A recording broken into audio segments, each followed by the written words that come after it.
श्रीगुरुभ्यो नमः। चमसवदविशेषात्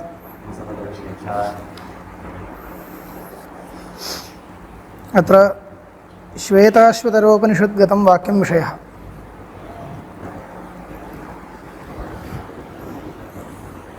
इदं प्रसिद्धमस्ति। अजामेकां लोहितशुक्लकृष्णां बह्वीः प्रजाः सृजमानां स्वरूपाः अजो ह्येको जुषमाणोऽनुशेते जहात्येनां भुक्तभोगाम् अजोन्यः। इमं मन्त्रमादायैव तत्र सांख्यकारिकायाः तत्त्वकौमुद्यां वाचस्पतिमिश्रैः मङ्गलश्लोको अपि कृतः। अस्यैव अर्थः लिखितः मङ्गलश्लोकरूपेण। अस्माकं ते एव तैः षड्दर्शनग्रन्थाः प्रणीताः। तत्र तेषां व्याख्यानमेव प्रामाणिकं सर्वस्यापि। कारिकायाः तत्त्वकौमुदी तैः लिखिता। अत्र सांख्यतत्त्वानि प्रतिपाद्यन्ते इति एवम् आम् इमं मन्त्रं स्वीकृत्य विरचितः। पुनरपि प्रधानवाद्य अशब्दत्वं प्रधानवादी अशब्दत्वं प्रधानस्य असिद्धमित्याह। कस्मात् मन्त्रवर्णात्। प्रधानवादी सांख्यः प्रधानस्य अशब्दत्वं न वक्तव्यं, शब्दप्रतिपाद्यत्वम् अस्ति एव। उपनिषत्शब्दप्रतिपाद्यत्वम् अस्ति एव। कुत्र इत्युक्ते मन्त्रवर्णः वर्तते। श्वेताश्वतरोपनिषन्मन्त्रो वर्तते। अजामेकां लोहितशुक्लकृष्णां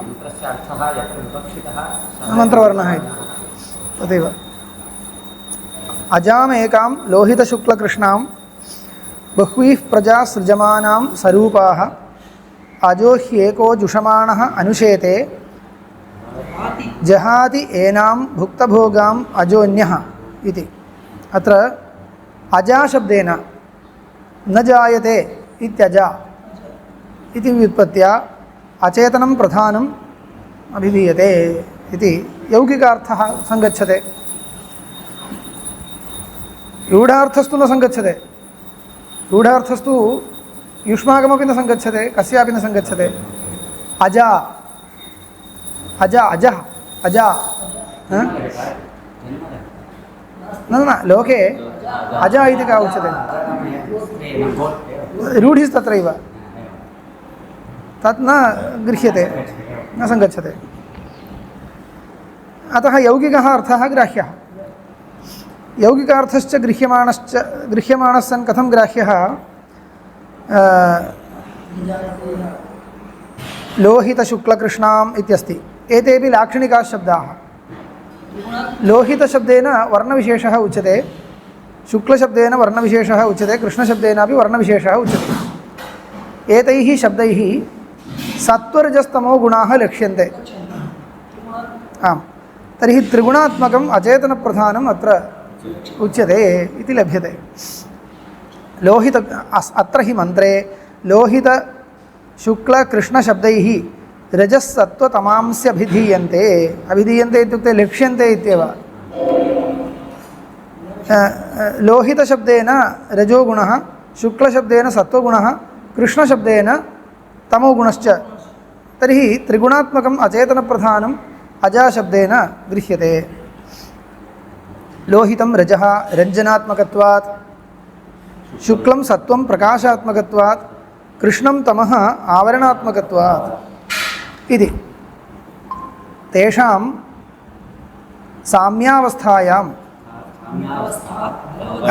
साम्यावस्था अवयवधर्मैर्व्यपदिश्यते।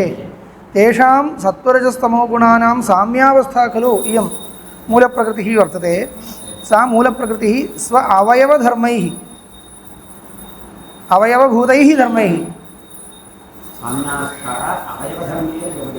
अवयवस्य धर्मः इति न, अवयवात्मकाः धर्माः। तेषां तस्य अवयवाः भवन्ति। अवयवात्मकाः धर्माः तैर्धर्मैः व्यपदिश्यते। लोहित शुक्लकृष्णेति न जायते एवमेवं सत्वरजस्तमो गुणाः इति न एवं तदेव तदेव लोहितकृष्ण शुक्लकृष्णेति न जायते इति च अजा स्यात् यौगिकी व्युत्पत्तिरपि तत्र सङ्गच्छते तस्याः अनादित्वात् अनुत्पन्नत्वात् न जायते इति मूलप्रकृतिरविकृतिः इत्यभ्युपगमात् मूलप्रकृतिः अविकृतिः न जायते विकृतिर्न विकारो न जन्यं न इति तत्रैव उक्तम् तदानीं शङ्का ननु अजाशब्दः छागायां रूढः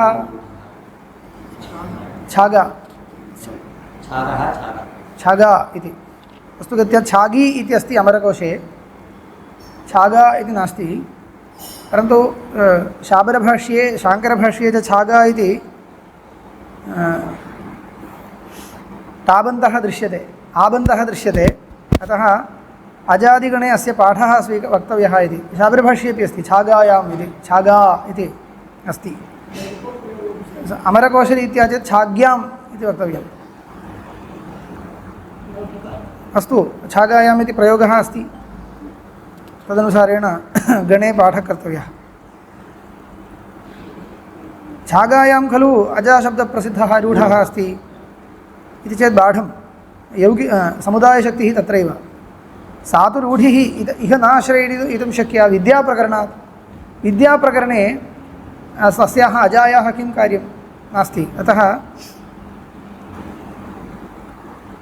यौगिकार्थः ग्राह्यः यौगिकार्थश्च सम्यक् सङ्गच्छते अचेतनप्रधाने तावन्मात्रं न विवरणमपि अत्र दीयमानं विवरणं सङ्गच्छते बह्वीः प्रजा सृजमानाः सृजमानाम् अजाम् एकं विशेषणं बह्वीः प्रजा सृजमानां बह्वीः प्रजाः इत्यनेन अन्यानि तत्त्वानि गृह्यन्ताम् प्रकृतेः सकाशात् महत्तत्त्वम् अहङ्कारः पञ्चतन्मात्राणि इत्येवम् इदं सर्वं प्रजाः प्रकर्षेण जायते इति प्रजा कार्याणि इत्यर्थः प्रकर्षेण जायन्ते इति प्रजाः बह्वीः प्रजा सृजमानां बह्वीः प्रजाः सृजमाना इयं वर्तते सृजमाना इयम् अजा एका भवति एकत्वं तत्र सङ्गच्छते बहुप्रजास्रष्टृत्वं बहुकार्योत्पादकत्वम्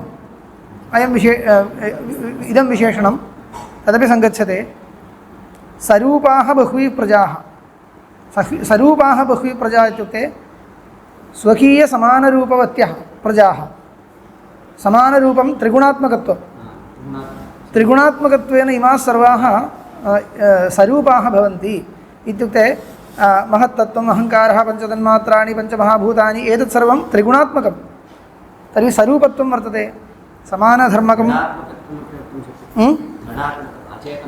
एवम् अचेतनात्मकत्वेन सरूपत्वम् अनेकैः धर्मैः सरूपाः प्रजा सृजमाना इयं भवति अजो ह्येको जुषमाणः अनुशेते अजः एकः तत्र अनेकेषु पुरुषेषु मध्ये यः एकः अन्यः इत्यनेन संसारी असंसारी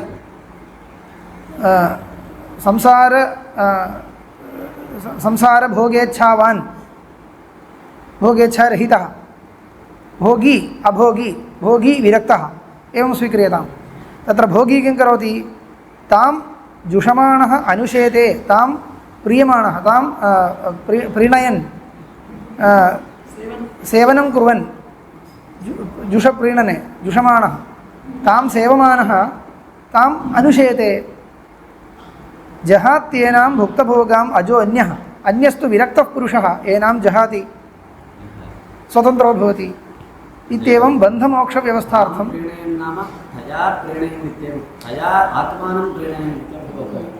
न तां प्रीणयन् इत्येव तां नाम तावदेव तस्याः सेवनम् इत्युक्ते तस्याः उपभोगः इत्येव तस्याः तत् विकृतेश्च नाम प्रपञ्चस्य इत्यर्थः प्रपभोज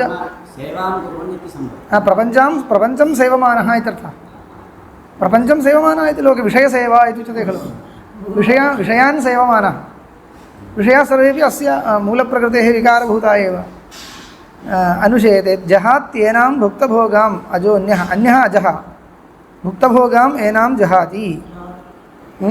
असंसारी एवं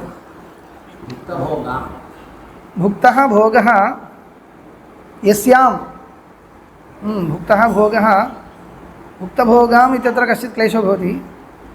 भुक्तः भोगः अनेन खलु भुक्तः भोगः यस्याः भोगः भुक्तः यस्याः सकाशात् अपेक्षितः भोगः भुक्तः सा भुक्तभोगा इति भुक्तभोगत्वं तस्याः विशेषणं वक्तव्यं।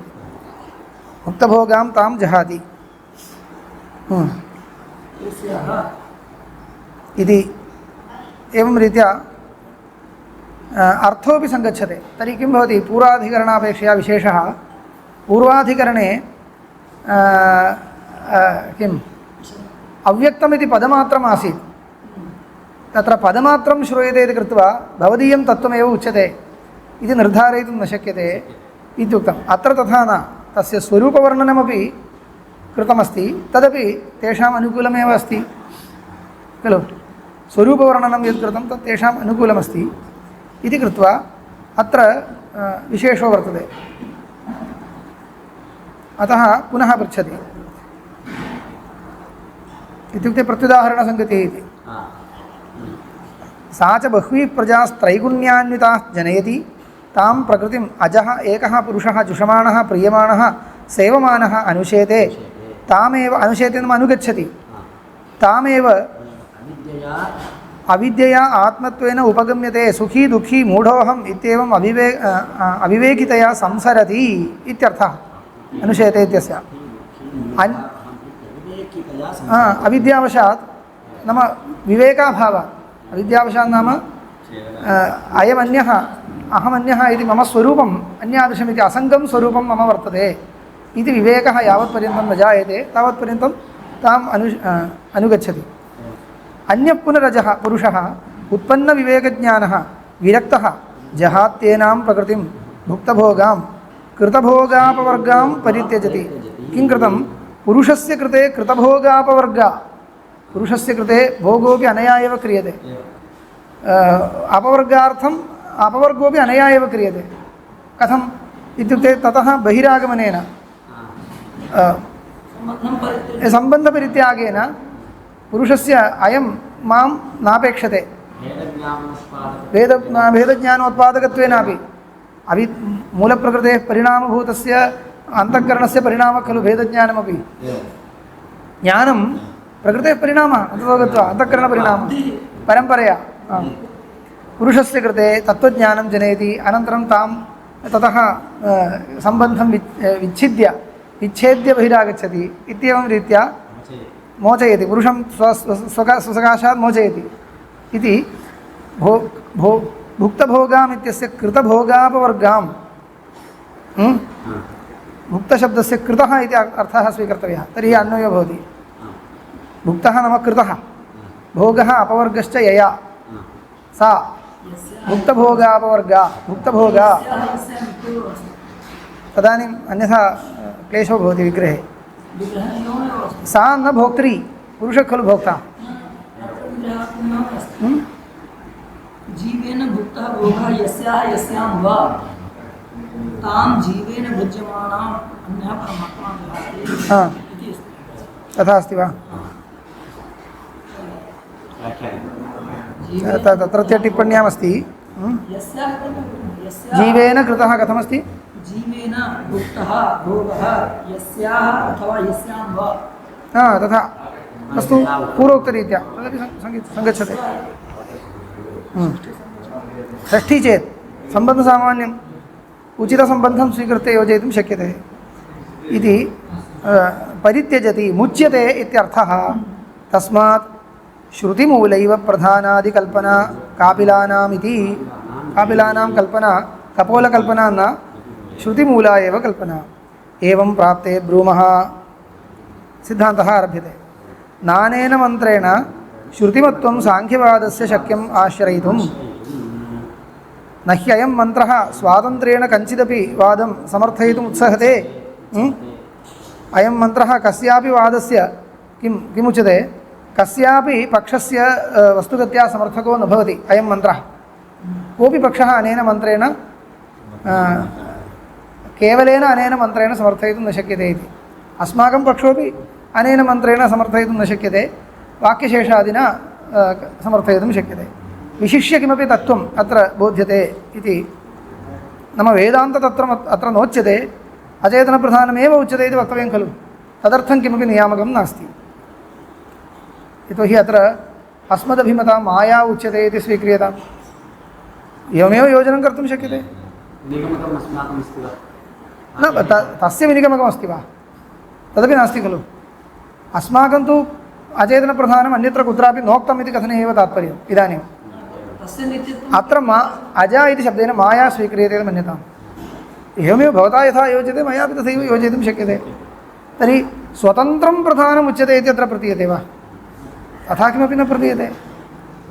अस्माकं तु नाशास्ति माया, अस्माकं विनिगमकमस्ति तदपि उच्यते। अस्ति। प्रकरणानुसारेण प्रकरणं वा वाक्यशेषं वा स्वीकृत्य योजनीयं। तदेव विनिगमकं भवति। एवं प्राप्ते ब्रूमः न अनेन मन्त्रेण श्रुतिमत्वं साङ्ख्यवादस्य शक्यम् आश्रयितुं न ह्ययं मन्त्रः स्वातन्त्र्येण कञ्चिदपि वादं समर्थयितुम् उत्सहते। सर्वत्रापि यया कयाचित् कल्पनया अजात्वादिसम्पादनोपपत्तेः अजात्वं यया कयाचित् कल्पनया बहुत्र सम्भावयितुं शक्यते। साङ्ख्यवाद एव इह अभिप्रयते इति विशेषावधारणकारणाभावात्। विशेषावधारणे किमपि कारणं नास्ति, साङ्ख्यवाद एव उच्यते इत्यत्र। चमसवत् अस्य कोऽर्थः? चमसवत् अविशेषात् इति खलु सूत्रं।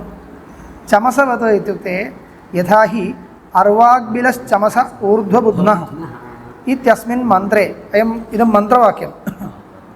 अर्वाग्बिलश्चमसः ऊर्ध्वबुध्नः इत्यस्मिन् मन्त्रे स्वातन्त्र्येण अयं नामासौ चमसः अभिप्रेतः इति न शक्यते निरूपयितुं। चमसो नाम कः इति केनचित् न ज्ञायते। चमसो नाम यत्किञ्चित् चमसो न यज्ञोपकरणं तत्र स्थापितमस्ति। तत्र तत् अर्वाग्बिलश्चमसः ऊर्ध्वबुध्नः इति मन्त्रः वर्तते। एतत् मन्त्रवर्णं दृष्ट्वा मन्त्रवाक्यं दृष्ट्वा इदमेव अयमेव चमसः इति केनापि निर्णयितुं न शक्यते खलु। यतः विवरणमस्ति इति उच्यते। विवरणं वर्तते अर्वाग्बिलत्वम् ऊर्ध्वबुध्नत्वम् अस्ति, परन्तु अर्वाग्बिलत्वम् ऊर्ध्वबुध्नत्वं च लोके बहुत्र सम्भावयितुं शक्यते। एवं लोके कः पदार्थः उच्यते निर्णयितुं शक्यते वा? एतावन्मात्रेण विवरणेन न शक्यते। तर्हि अस्मिन् मन्त्रे स्वातन्त्र्येण अयं नाम असौ चमसः अभिप्रेतः इति न शक्यते निरूपयितुं। सर्वत्रापि यथा कथञ्चित् अर्वाग्बिलत्वादिकल्पनोपपत्तेः बहुत्र यथा कथञ्चित् कल्पनं सम्भवति। न लोके अयमेव पदार्थः विवक्षितः इति न निर्णयितुं शक्यते। अस्ति व्यवहारः क्रियते खलु। यदा तस्य वाचकपदापेक्षा जाता तदेव वैदिकं पदं स्वीकृत्य गतम्। एवमेव सर्वत्र सादृश्येन सः शब्दः स्वीकृतः, तावदेव दोषो नास्ति। सर्वत्रापि यथा कथञ्चित् अर्वाग्बिलत्वादिकल्पनोपपत्तेः एवं इहापि अविशेषः अजामेकाम् इत्यस्य मन्त्रस्य अयं मन्त्रोऽपि तथा तादृश एव। न ह्यस्मिन् मन्त्रे प्रधानमेव अजा अभिप्रेत इति शक्यते नियन्तुम्। तर्हि तत्र कथं निर्णयः कर्तव्यः इत्युक्ते अर्वाग्बिलः ऊर्ध्वबुध्नश्चमसः इत्यत्र कथं निर्णयः इति चेत् तत्र ब्राह्मणवाक्यं वर्तते। मन्त्रव्याख्यानात्मकं ब्राह्मणवाक्यमस्ति। मन्त्रव्याख्यानात्मकं ब्राह्मणवाक्यं तत्रैव अस्ति। तेन निर्णयो भवति। अत्र चमसः पदार्थविशेषः तत्र विवक्षितः इति निर्णयो भवति। नाम सोमयागीय पात्रविशेषः एव अत्र विवक्षितः इति तत्रत्य वाक्यशेषेण ब्राह्मणात्मकेन निर्णयो भवति।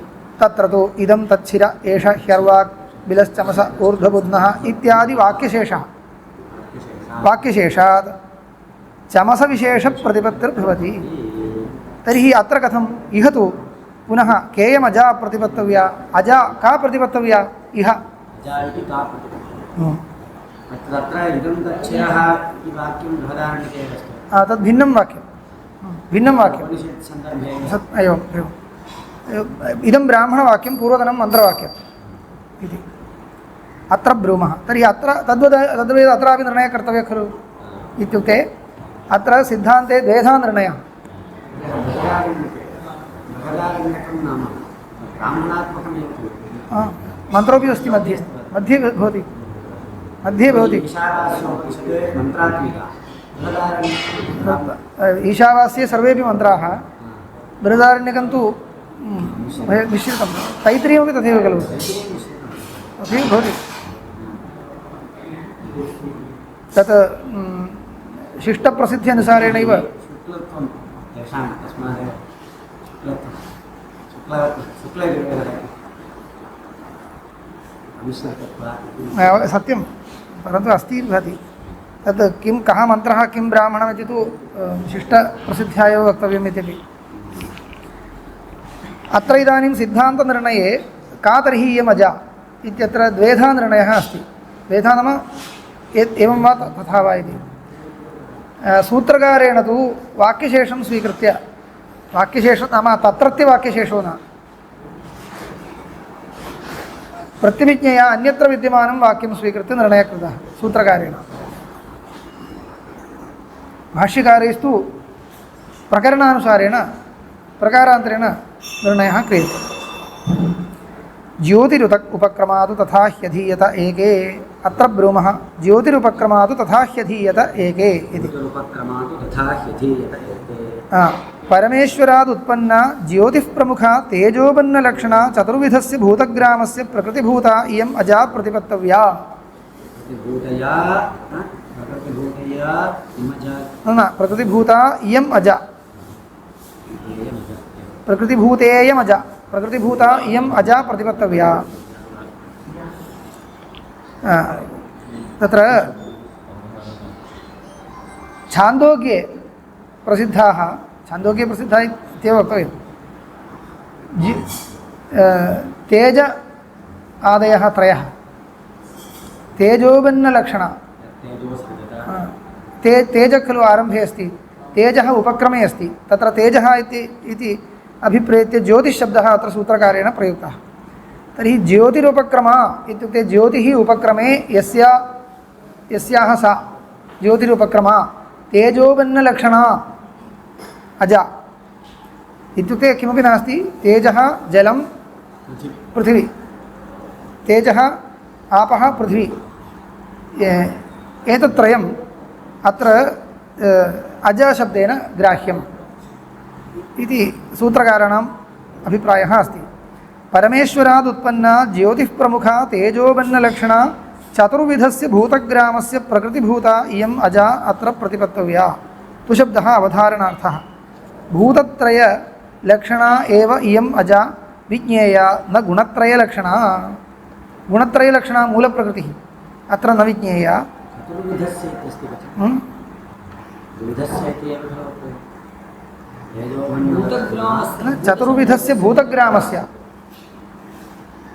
चतुर्विधस्य भूतग्रामस्य इत्युक्ते जायमानाः भवन्ति खलु तत्र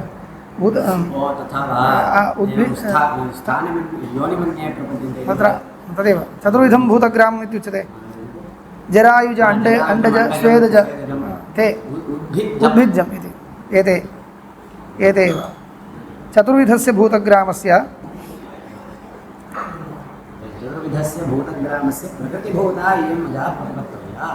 प्रकृतिभूता इयम् अजा विज्ञेया न गुणत्रयलक्षणा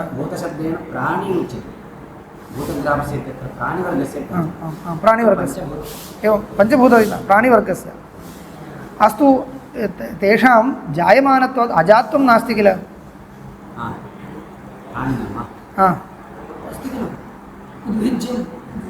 तन्न तेजोबन्नानां इत्युक्ते कः अभिप्रायः तेजोबन्नलक्षणा अजा नाम माया माया एव तेजोबन्नलक्षणा ग्राह्या तेजोबन्नलक्षणा तेजः आपः अन्नं च लक्षणं यस्याः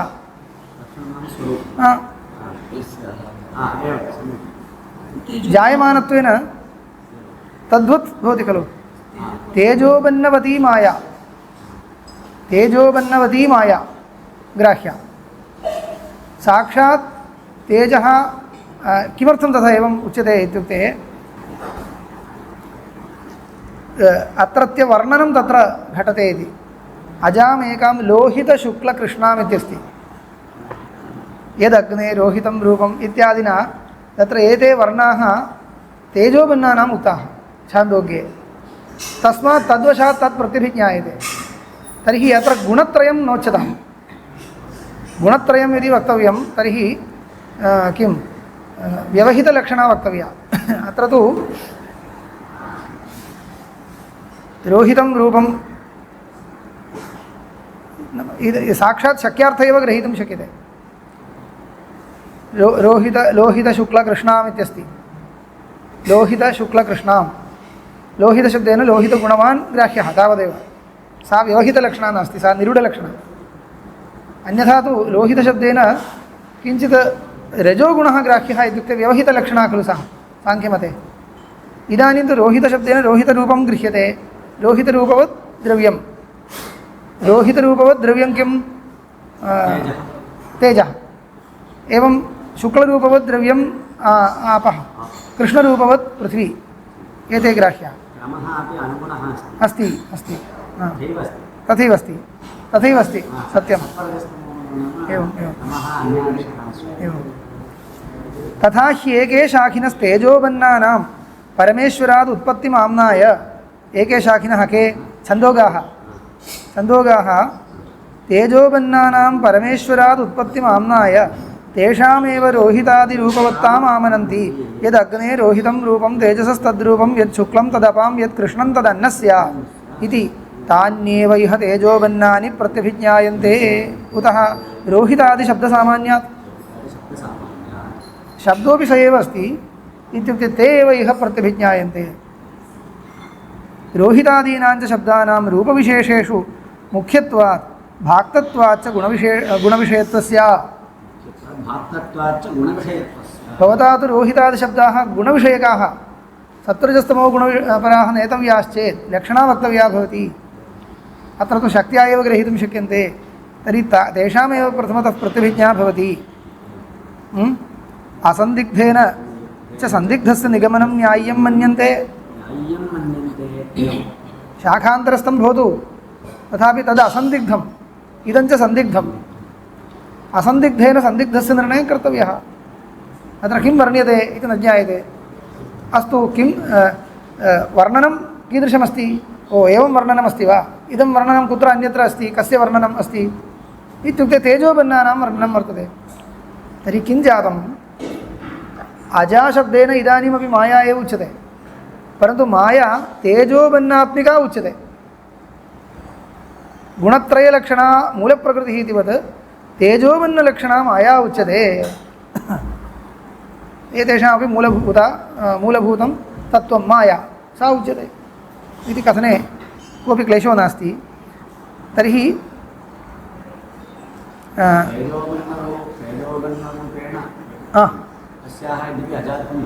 नास्ति अजातमस्ति एतत् कथं जातं पश्यन्तु पूर्वम् अव्यक्तपदं शरीरपरं परन्तु कारणे विद्यमानं धर्ममादाय शरीरे प्रयुक्तं कारणे विद्यमानं मायायां विद्यमानम् अव्यक्तत्वमादाय अव्यक्तत्वं कुत्र वर्तते शरीरे नास्ति मायायां वर्तते परन्तु शरीरपरमिति तद्विपरीतं जातम् अत्र कार्ये वर्तते तेजो तत्र लोहितशुक्लकृष्णत्वं तदादाय कारणं गृह्यते तावदेव तावानेव क्लेशः ग्रहीतुं न शक्नोति किं सोऽपि तेजोबन्नः इत्युक्ते प्रधानमेव गृह्यते इति वक्तुं शक्नोति न इदानीं श्रौति अयमेव न्यायः श्रौति प्रत्यभिज्ञा बलीयसी लोहितशुक्लकृष्णशब्दैः लक्षणया गुणानाम् उपस्थितिर्भवेत् सत्वरजस्तमो गुणानां परन्तु सा उपस्थितिः कथं स्मार्तप्रत्यभिज्ञया न हि साक्षात् सत्वरजस्तमो गुणाः अत्र श्रुतौ उक्ताः तेजोबन्नानि तु उक्तानि तेजोबन्नानि तेजोबन्नानि अपशब्दः मध्ये वर्तते तानि श्रुतौ उक्तानि तेजोबन्नानि कस्मात् जायन्ते मायायाः सकाशात् जायन्ते माया तत् मूलप्रकृतिः तर्हि तेजोबन्नवती माया श्रुतौ उक्ता श्रौती प्रत्यभिज्ञा बलीयसी इति कृत्वा अनेन न्यायेन तदेव अत्र प्रतिभिज्ञायते तस्मात् ज्योतिरुपक्रमा तु तथा ह्यधीयत एके सूत्रार्थवर्णनं जातं ज्योतिरुपक्रमा इति शब्देन तेजोबन्नानि उच्यन्ते ज्योतिरुपक्रमा अजा इह ग्राह्या कथम् इत्युक्ते तथा हि एके अधीयते एके शाखिनः छान्दोग्याः तथा खलु पठन्ति एतादृशरूपविशिष्टानां तेषां खलु कीर्तनं कुर्वन्ति तदेव अत्र प्रतिभिज्ञायते तर्हि तद्वती काचन अजा गृह्यतां तद्वती तेजोबन्नवती काचन अजा गृह्यतां सा का अजा भवितुमर्हति माया एव इति इतः परं तथा इहापि इत्यनेन भाष्यकाराणां स्वतन्त्रं व्याख्यानम् इदानीं सत्वरजस्तमो गुणाः एव प्रतिभिज्ञायन्ते इति मास्तु तेजोबन्नान्येव प्रतिभिज्ञायन्ते इति स्वीकुर्मः तथा स्वीक्रियते चेदपि मूलप्रकृतौ नाम अचेतनप्रधाने योजयितुं शक्यते खलु तदात्मिका यथा माया अस्माकं न भवति न भवति तस्यैव परिणामाः तस्य परिणामाः भवन्ति परन्तु विशिष्य तेषां ग्रहणे किमपि नियामकं न वक्तुं शक्यते ते तु अचेतनप्रधानस्य आद्यपरिणामाः न भवन्ति पञ्चमहाभूतानि भवन्ति तेषां पञ्चमहाभूतानाम् एतादृशवर्णवत्वं तैः विशिष्य नोच्यते अत्र प्रत्यभिज्ञा भवति वा इति पश्यतु मनसि आरोहः प्रथमं कस्य स्यात् श्रुतेः सन्दर्भस्य एव स्यात् तत्र तेजोबन्नानि कथञ्चित् तेषां परिणामभूतानि भवन्ति इत्येतावन्मात्रेण अत्र अचेतनप्रधानस्य उपस्थितिर्भवति वा इति पश्यतु तत् चिन्तनीयं तत्र सङ्गमयितुं शक्यते वा न वा इति न स्थितस्य गति इति सङ्गमयितुं शक्यते परन्तु अनेन मन्त्रेण कः पदार्थः प्रतिपाद्यते इति विचार्यमाणे झटिति अचेतनप्रधानं बुद्धिम् आरोहति वा अथवा तेजोबन्नानि बुद्धिम् आरोहन्ति वा अस्तु तेजोबन्नानामेव उपस्थितिः भवतु अस्माकमपि तथैव खलु सत्यं तेजोबन्नानां कथं प्रथमम् उपस्थितिर्भवतु इति भवता अङ्गीकृतं कस्मात् लोहितशुक्लकृष्णाम् इति श्रुतौ वर्णना तर्हि श्रुतौ यदि वर्णनं स्वीकृत्य श्रुतिगतं वर्णनं स्वीकृत्य तेजोबन्नानाम् उपस्थितिः यदि आश्रीयते तर्हि श्रुत्यभिमतमेव किञ्चित् तत्र अजापदान पदेन ग्राह्यं भवति तत् किम्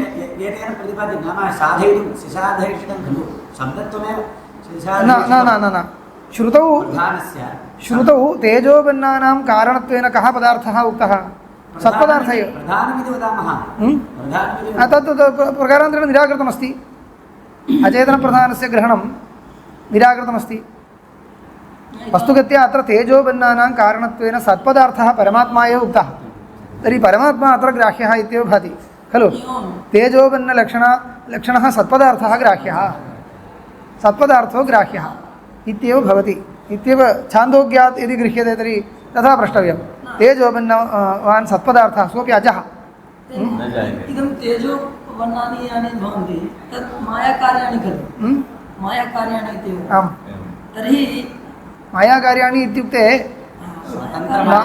माया इति शब्दः तत्रापि नास्ति छान्दोग्येपि नास्ति तत् सत्पदार्थः वती नाम लक्षणात् सः अर्थः गृहीतः खलु इदानीं शक्यार्थं स्वीकृत्य एव इदं प्रधानं स्वीकर्तुं शक्यते कथं किं शक्यार्थं स्वीकृत्य वर्णत्रयं किं शुक्ललोहितकृष्णवर्णः अचेतनप्रधानस्य ते वर्णयन्ति वा लोहितशुक्लकृष्णवर्णाः सा एव वदन्ति लोहितात्मिका अजा त्रिगुणात्मिका अजा शुक्ललोहितकृष्ण इति वर्णत्रयमिति अभिप्रायेण साङ्ख्यैः न योज्यते गुणत्रयमिति लक्षणया अर्थः सः लक्षणया सः अर्थः शक्यार्थो वा सः नास्ति शक्यार्थस्तु रूपं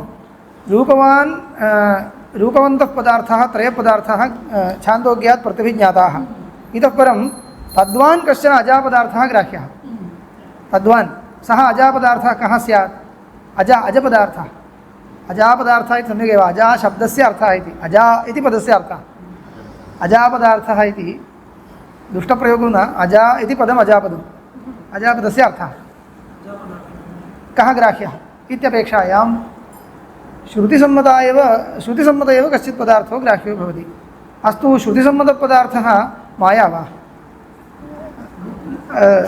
सत्पदार्थः खलु भवति इत्युक्ते सत्यं सत्पदार्थः एव भवति परन्तु शुद्धसत्पदार्थः अत्र स्वीकर्तुं न शक्यते किमर्थम् अग्रे क्रियमाणं वर्णनम् असङ्गतं भवति यतोहि अजाम् एकां लोहितशुक्ल अजाम् एकाम् इत्यनेन सत्पदार्थः परमात्मा स्वीकृतः इति मन्यताम्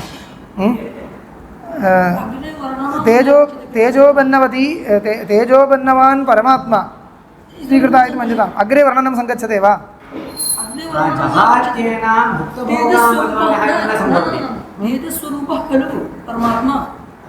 किं सः वदति तेजस्वरूपः इति तेजः इत्यनेन इदानीं स्वप्रकाशत्वम् उच्यते वा तेजो भूतम् उच्यते तत् स्वीकर्तुं न शक्यते तत्रत्य कुतः तत् स्रष्टृत्वसम्बन्धेन तद्वान् भवति परमात्मा खलु तस्य स्रष्टा सत्पदार्थः तेजोबन्नानां स्रष्टा भवति इति कृत्वा स्रष्टृत्वसम्बन्धेन परमात्मा तद्वान् भवति तेजोबन्नलक्षणः भवति तेजोबन्नलक्षणश्च भवति अजश्च भवति सत्पदार्थः स्वीक्रियताम् इत्युक्ते न शक्यते जहात्येनां भुक्तभोगाम् अजोन्यः इति न सङ्गच्छते तर्हि किं कर्तव्यं परमात्माधीना परिणममाना अजा एव ग्राह्या अनादिभूतम् अन्यत् किञ्चित् अस्ति वा तेन सह अस्ति माया वर्तते इति मायायां बुद्ध्यारोहो भवति शुद्धस्य परमात्मनः गृहीतुमशक्यत्वात् विशिष्टस्यैव ग्रहीतव्यत्वात् विशिष्टेपि विशेषणांशेव पर्यवसानात् माया एव अत्र गृह्यते अजापदेन माया गृह्यते तां भुक्तभोगां मुक्तः त्यक्ष्यति अन्यस्तु सेवते तच्च उत्तर वाक्यशेषे विद्यमानं वर्णनं द्वितीयपादे तृतीयचतुर्थपादयोः वर्णनं सङ्गच्छते इति माया ग्रहीतुं शक्यते इति योजनीयम् एवञ्च तेजोबन्नवती माया गृह्यते प्रथमतः इदानीं तथा स्वीकृत्यापि तेन योजयितुं न शक्यते इति वक्तव्यं तेजोबन्नानां प्रतिभिज्ञानं भवतु तदात्मकत्वम् अचेतनप्रधानस्य भवतु इति पृच्छ्यते चेत् न शक्यते तदेव उक्तं श्रुतिसन्दर्भमादाय खलु प्रतिभिज्ञा जाता तर्हि श्रुतौ वर्णयितुं योग्यं किञ्चित् स्वीकर्तव्यं भवति तत्रापि श्रुतौ न शक्यते तस्य स्वतन्त्रत्वं नास्ति स्वतन्त्रत्वम् अस्ति तदत्र न स्वीकर्तुं शक्यते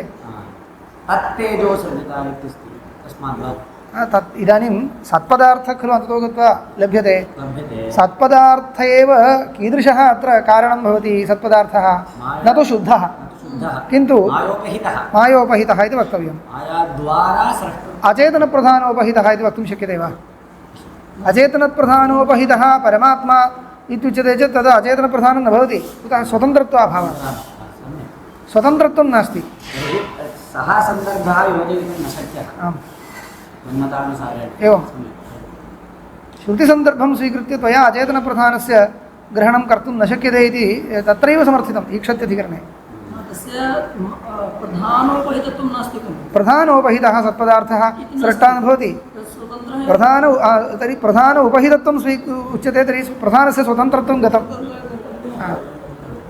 एवं सूत्रकारेण वर्णितम् इतः परं भाष्यकाराः किं वदन्ति अत्र एतावान् श्रम एव नास्ति अजा का इति निर्णेतुम् अत्र एतावान् श्रमो नास्ति किं छान्दोग्यपर्यन्तं गत्वा वक्तव्यम् इति नास्ति अजाशब्देन माया ग्राह्या तावदेव खलु एतदर्थं छान्दोग्यपर्यन्तं गत्वा वर्णनं मास्तु इति स्वाभिप्रायः सूत्रकारं खण्डयन्ति इति न सूत्रकारस्तु न्यायव्युत्पादनार्थं प्रवृत्तः इति स्वीकर्तव्यं तत्र आनन्दमयाधिकरणे इव सूत्रस्य प्रकारान्तरेण योजनम् इत्यादिकं नास्ति सूत्रकारेण इदमेव उक्तं तत् सम्मतं वा सम्मतमेव सम्मतमेव असम्मतमिति न परन्तु वस्तुस्थितिम् अनुरुध्य प्रकारान्तरेणापि निर्णयः कर्तुं शक्यते इत्युच्यते तच्च प्रकारान्तरं न्याय्यम् इत्यपि तर्हि सूत्रकारः किमर्थम् एवं श्रमम् अनुभवति इत्युक्ते सूत्रकारस्तु न्यायं व्युत्पादयति कः अत्र न्यायः इति चेत् नूतनः न्यायः कः इति चेत् श्रौती प्रत्यभिज्ञा शाखान्तरे विद्यमाना अपि प्रत्यभिज्ञा निर्णयाय असन्दिग्ध सन्देहस्थले असन्दिग्धस्थलं शाखान्तरे वर्तते चेत् तदादाय निर्णयः कर्तव्यः श्रौती प्रत्यभिज्ञा स्मार्तप्रत्यभिज्ञापेक्षया बलीयसी इत्येतन् न्यायं व्युत्पादयितुं सूत्रकारेण इयं रीतिः आश्रिता वस्तुतस्तु किं कर्तव्यं प्रागेव प्रसिद्धाः न्यायाः भवन्ति खलु तैरेव न्यायैः अत्र निर्णयः कर्तुं शक्यते किं प्राकरणिकं ग्राह्यं तावदेव प्रकरणं पश्य इति वक्तव्यं प्रकरणं कस्य प्रकरणम् इति विचार्यमाणे परमात्मा अत्र प्रकरणे वर्णितः परमात्माधीना माया च वर्णिता वर्तते तर्हि प्राकरणिकी माया वर्तते मायोपहितः परमात्मा अत्र प्राकरणिकः अस्ति श्वेताश्वतरे कथमित्युक्ते आरम्भे एव सृष्टिकारणं किम् इति जिज्ञासमानाः ऋषयः विचारं कुर्वन्ति इत्यारभ्य वर्तते तत्र पश्यन्तु अत्रैव लिख्यते तथा इहापि अत्र तथा इहापि इत्यारब्धं वस्तुतस्तु इति लेखनीये तथा इहापि इत्यारब्धं तद्दृष्ट्वा किञ्चित् पक्षान्तरम् उच्यते इति न भाति परन्तु तथा अवगन्तव्यम्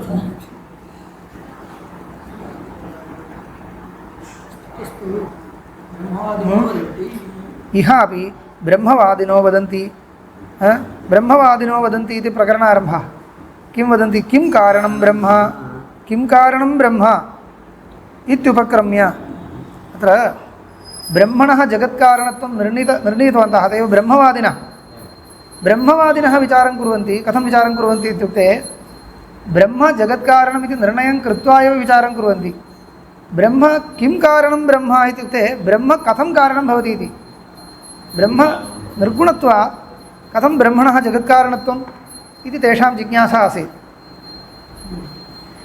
तत्र अनेके पक्षाः उक्ताः अन्ततो गत्वा ते कथं निर्णयं कृतवन्तः इत्युपक्रम्य उपसंहारवाक्यं ते ध्यानयोगानुगता अपश्यन् देवात्मशक्तिं स्वगुणैर्निगूढाम् अत्रैव इदं वाक्यं प्रसिद्धं वाक्यं ते तत्र काञ्चन शक्तिं दृष्टवन्तः इति देवस्य स्वरूपाभिन्ना स्वरूपभूता इति न वक्तव्यं स्वरूपाभिन्ना अभिन्ना इत्युक्तेपि अत्यन्तम् अभिन्ना इति न भेदाभेदेन स्वरूपे स्थिता अत्यन्तम् अभिन्ना कथं भवति मायाशक्तिः अत्यन्तम् अभिन्ना न भवति अभेदो नाम भेदाभेदः अत्यन्ताभेदस्तु न सङ्गच्छते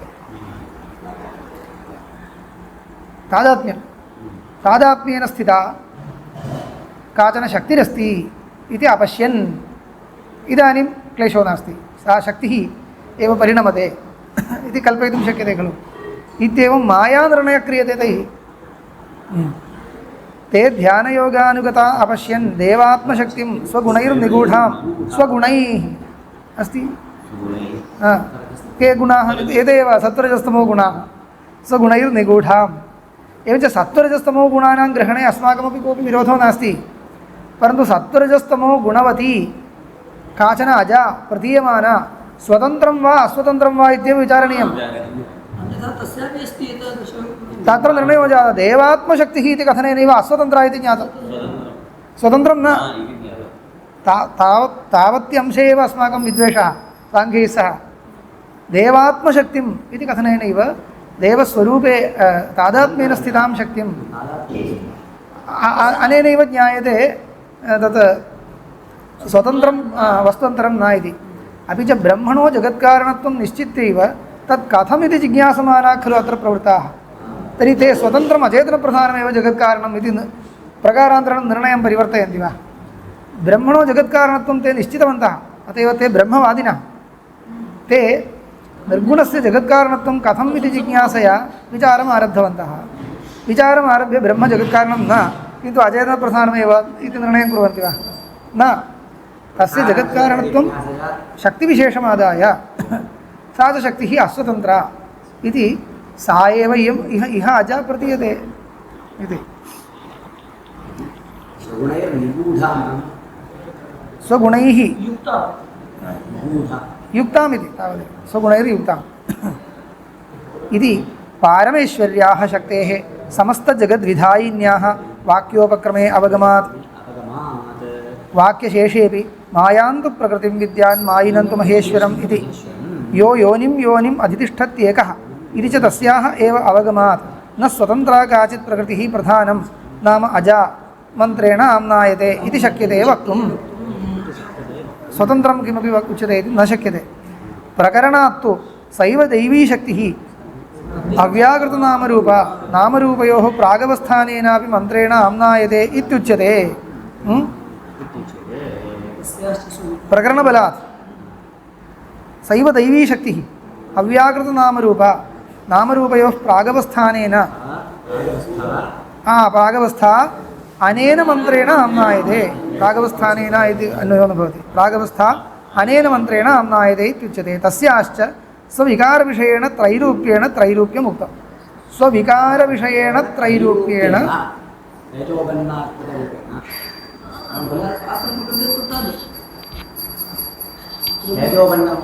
एवं तेजोबन्नगतेन त्रैरूप्येण इदं किं भवति यदि लक्षणमास्तु इति उच्यते लक्षणमास्तु तर्हि किं कर्तव्यं शाखान्तरगत किं भवति शाखान्तरगतं यत् रूपवर्णनं छान्दोग्ये विद्यमानं रूपवर्णनं वर्तते खलु तत् तेजोबन्नानामेव रूपवर्णनं तर्हि शक्यार्थग्रहणं सम्भवति अतः झटिति गुणत्रयलक्षणमास्तु तत्र रोहितशुक्लकृष्णशब्दाः गुणपरा एव भवन्तु गुणपरा नाम त्रैगुण्यपराः न रूपपराः रूपविशेषपरा एव भवन्तु तथा च रूपविशेषपरैः तैः शब्दैः किं प्रतिभिज्ञायते छान्दोग्ये विद्यमानानि तेजोबन्नानि प्रतिभिज्ञायन्ते अस्तु तदपि स्वीक्रियताम् तादृशतेजोबन्नात्मिका इयं माया एव स्वीक्रियताम् मायायाः विशिष्यवर्णनं छान्दोग्ये नास्ति मायायाः विशिष्यवर्णनम् अत्र वर्तते तर्हि एतत् प्रकरणस्था एव माया छान्दोग्यगतवर्णनपूर्वकं स्वीक्रियताम् इति परन्तु भाष्यकाराः उक्तवन्तः तत्र क्लेशः तदपि अङ्गीक्रियते तत्र अधिकः क्लेशः अस्ति इति कृत्वा इदं त्रिगुणात्मकः स्वीक्रियते चेत् कोऽपि क्लेशः नास्ति स्वतन्त्रत्वं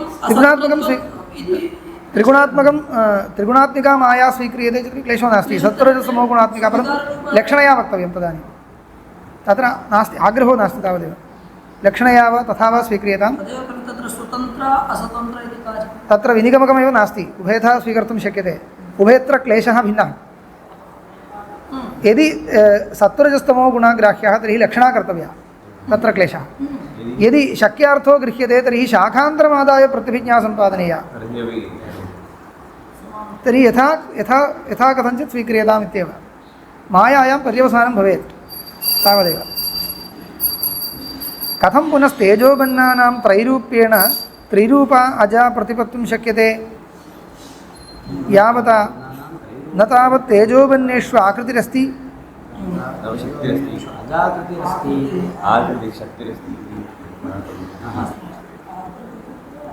आकृतिः इत्युक्ते न आकृतिर्नाम जातिः जातिः इत्यनेनापि अत्र आकृतिः इत्यनेनापि अजात्वं विवक्षितम् अजात्वं नास्ति खलु अजापदार्थस्य यो धर्मः अजात्वं तेजोबन्नेषु नास्ति खलु परन्तु तत् कार्यमेव तत् तेजोबन्नानाम् इत्युक्ते तेजस्तः त्रेधा चिन्तयितुं शक्यते अजात्वं नाम यौगिकमर्थमादाय अजायमानत्वम् अजायमानत्वम्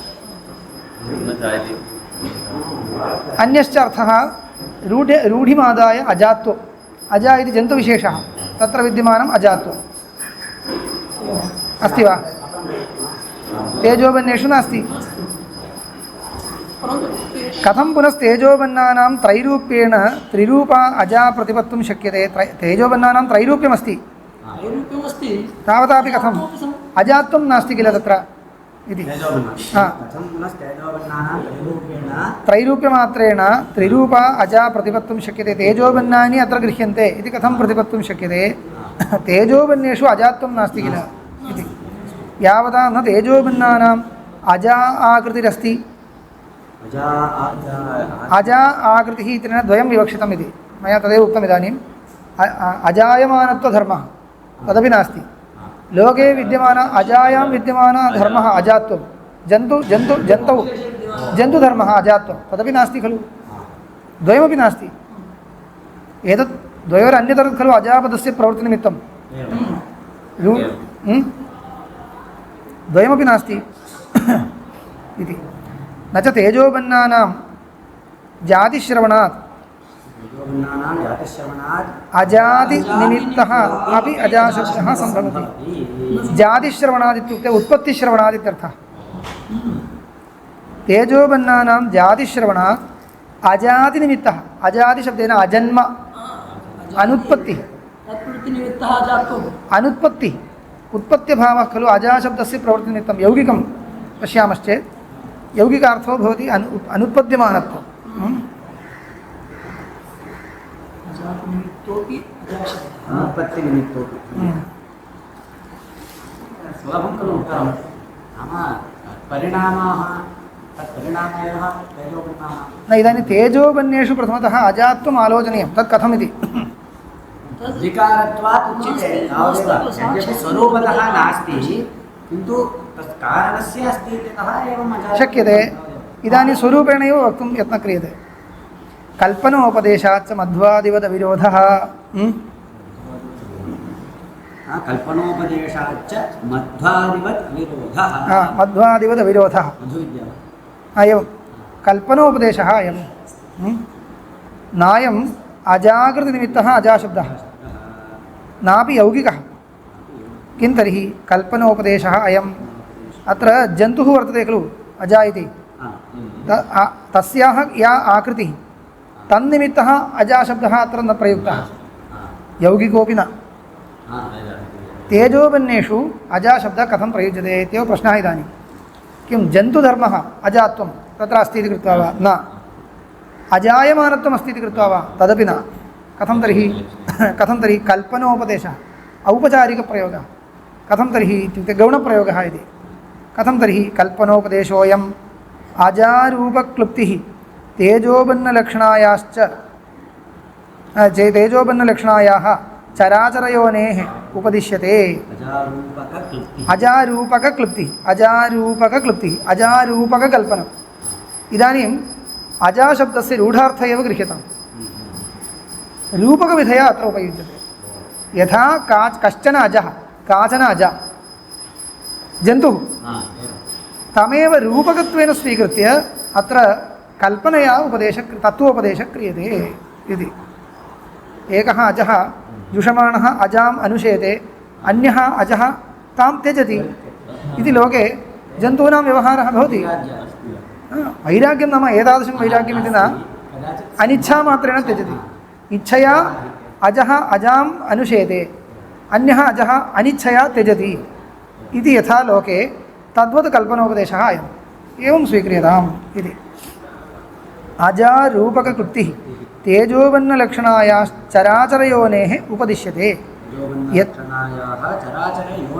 अन्येषां चराचराणां योनिः कारणं तेजोबन्नानि कारणभूतानि भवन्ति तद्व्यतिरिक्तानाम् इति यथा हि लोके यदृच्छया काचिद् अजा लोहितशुक्लकृष्णवर्णा स्यात् तत्र लोहितवर्णा कृष्णवर्णा एवं भवेत् यदृच्छया लोहितशुक्लकृष्णवर्णा स्यात् बहुबर्करा सरूपबर्करा वा बहुबर्करा बर्करा शब्देन तत् शिशवः उच्यन्ते बर्करा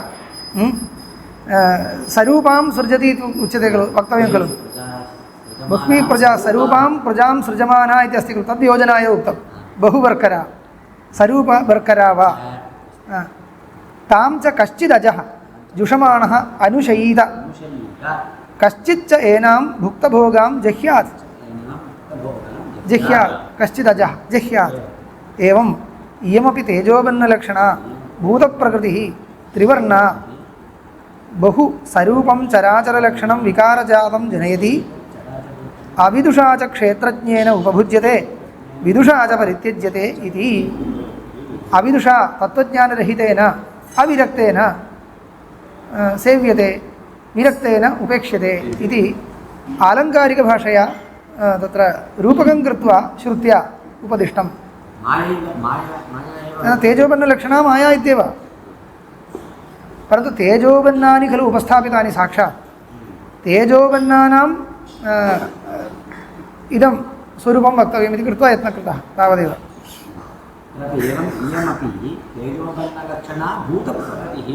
तेजोबन्नलक्षणा भूतप्रकृतिः। तेजोबन्नान्येव स्वीकृतानि इदानीं कथं व्यवहारः इत्युक्ते मायायां विद्यमानम् अजत्वम् आदाय यौगिकव्युत्पत्त्या इति न पूर्वं तथा उक्तं खलु, तथा न इति, तथा मास्तु। अजात्वं नाम प्रथमतः अजाशब्दस्य रूढार्थः एव गृह्यताम्, यौगिकार्थो मास्तु। रूढ्या किं प्रतीयते? अजातविशिष्टः जन्तुविशेषः प्रतीयते। इतः परं गौणीकल्पना क्रियताम्। गौणीकल्पना नाम अजायां यथा ये धर्माः प्राकृतधर्माः लोके सिद्धाः तं धर्मम् आदाय अजावत् इति वक्तव्ये अभेदारोपेण अजा यथा इति वक्तव्ये रूपकं कृतं तावदेव। तर्हि तेजोबन्नलक्षणा इति तेजोबन्नस्वरूपा इत्येव अर्थो गृहीतः।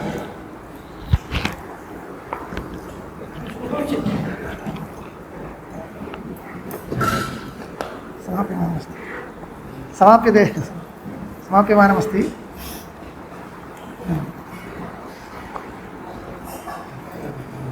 एवञ्च सा एव अजा तेजोबन्नस्वरूपा एव अजा स्वीक्रियते। कल्पनोपदेशश्च अयं मध्वादिवद् इत्युक्ते मधुविद्यायां यथा कल्पनोपदेशः तद्वत् इति। एवं इयमपि तेजोबन्नलक्षणा भूतप्रकृतिस्त्रिवर्णा बहुस्वरूपं चराचरलक्षणं विकारजातं जनयति अविदुषा च क्षेत्रज्ञेन उपभुज्यते विदुषा च परित्यज्यते इति। न चेदम् आशङ्कितव्यम् एकक्षेत्रज्ञः अनुशेते अन्यो जहाति इत्यतः क्षेत्रज्ञभेदः पारमार्थिकः परेषाम् इष्टः प्राप्नोति इति। इदं तु इदानीं विषयस्तु समाप्तः, अधिकरणस्य निर्णयः जातः। अयं च शेषविचारः। सामान्यतः शङ्का क्रियते, एवं वा? अजामेकाम् इदं समाप्य इदं वाक्यं समापयामि। न चेदम् आशङ्कितव्यम् एकक्षेत्रज्ञः अनुशेते अन्यो जहाति इत्युच्यते खलु। तर्हि साङ्ख्यानामेव इदम् अनुकूलं स्यात्, यतोहि तेषां पुरुषभेदः अङ्गीक्रियते, जीवात्मभेदः, आत्मनां परस्परभेदः तैरङ्गीक्रियते। बह्वात्मवादिनः, पारमार्थिक आत्मभेदवादिनः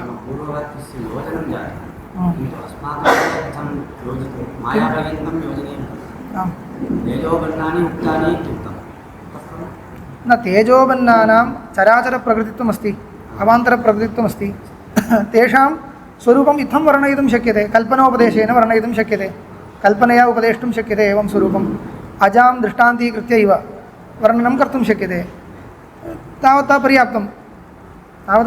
अतः अजाशब्दव्यवहारः तत्कृतः इति।